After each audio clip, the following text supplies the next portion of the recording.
The Dow sets yet another record, but we begin tonight with China's warning shot.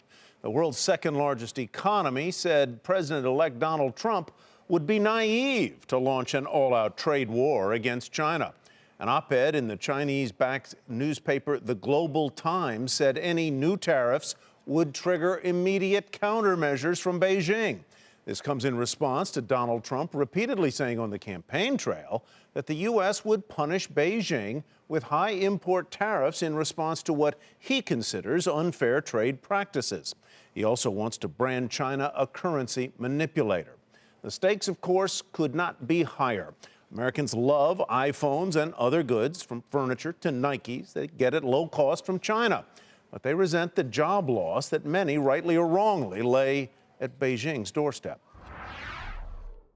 With China, they dump their product all over the place. So declares the president-elect. But China is not taking those kinds of words sitting down. The country warning the president-elect that it will meet a trade war with a trade war. The state-run Global Times newspaper telling President-elect Trump what that might look like. A batch of Boeing orders will be replaced by Airbus, it says. U.S. auto and iPhone sales in China will suffer a setback, and U.S. soybean and maize imports will be halted. China buys more than $116 billion worth of American goods every year.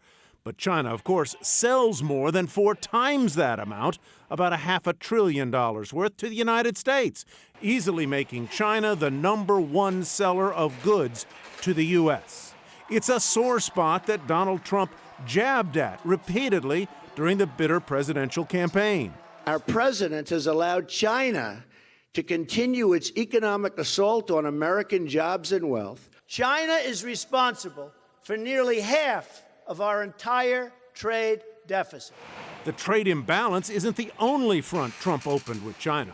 China engages in illegal export, subsidies, prohibited currency manipulation. China wants its currency to carry a punch across the Pacific, but a slowing economy forced it to devalue the yuan 15 months ago. That move sent global markets on a wild ride. Also, and perhaps even more ominous, China has made no secret of its desire to keep the U.S. Navy out of the important shipping lanes in the South China Sea. There's potential for some common ground between the Trump administration and China. Neither are fans of the proposed Trans-Pacific Partnership.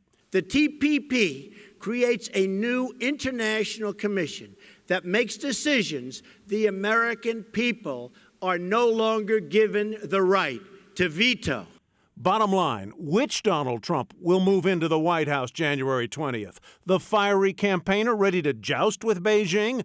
Or a pragmatic deal maker who can accurately calibrate the pluses and minuses of a tougher stance with a critical economic competitor and partner?